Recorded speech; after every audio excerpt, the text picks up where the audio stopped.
Смотреть на молодые свежие лица вместо привычных народных избранников оказалось более увлекательнее. На время показалось, что это парламент будущего, где судьбу народа вершит именно молодежь. Однако это не заседание, а разовое мероприятие под названием «Молодежная платформа». И кресло спикера на пару часов занял депутат Джанар Акаев. 20-25 жаштын тегерегинде ушундай биздин улуу инсандарыбыз Когда-то в возрасте 20-25 лет великие наши предшественники сформировали наше государство. Следующее поколение, те же президенты, хотя и оставили экономическую проблему и бедную страну, все же они передали нам независимость и суверенность. Проблем на сегодня хватает, но мы, молодежь, совместно должны приложить усилия для построения развитого и процветающего государства. Выступить на высокой трибуне доверили самым опытным из присутствующих. Так, например, молодой предприниматель из Москвы рассказал, что практически все студенты, обучающиеся за рубежом по квоте, не возвращаются в страну, а применяют свои знания во благо чужой.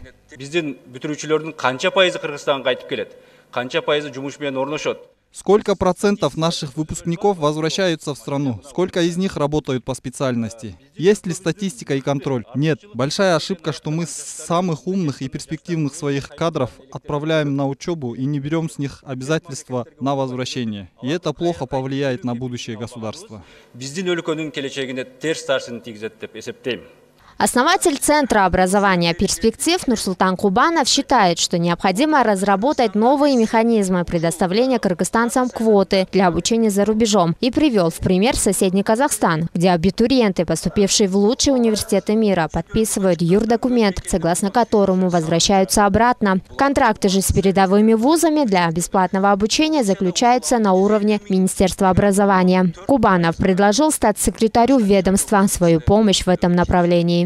Если мы не проведем реформу образования, если мы не будем делать ставку на будущие кадры, то это обернется для нас большой трагедией. Первый шаг – нужно провести мониторинг и узнать, какие профессии будут актуальны через 10 лет. Информацию о бюджетных квотах должны распространять широко через СМИ. Особенно в регионах должны отбираться по принципу конкурентности и лучших отправлять на обучение за рубеж. Сразу после образования был поднят вопрос экологии. Именно проблема смога над Бишкеком является, по мнению активной молодежи, самой острой и вызывающей беспокойство. Потому как очевидную катастрофу государственные органы игнорируют и даже отрицают. Чтобы увидеть невидимые проблемы и бороться с этими проблемами, нам нужно их увидеть. Что нам для этого нужно? Нам нужно провести анализ качества воздуха.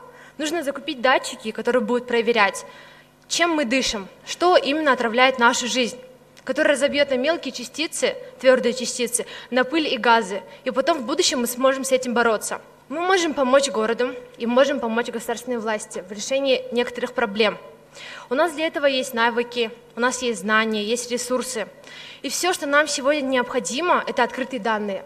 От имени молодых спортсменов выступил известный футболист Азамат Байматов и попросил построить не стадион, а целый комплекс. Такие современные объекты давно практикуются в соседних республиках. Это напрямую влияет на победу спортсменов, отметил он. Про здоровый дух нации говорил гражданский активист, основатель фонда «Тонус» Урмат Насыркулов. Он призвал на государственном уровне пропагандировать здоровый образ жизни. Насколько же такие редкие встречи помогут молодежи достучаться до госорганов и скорректировать их работу? Вопрос открытый.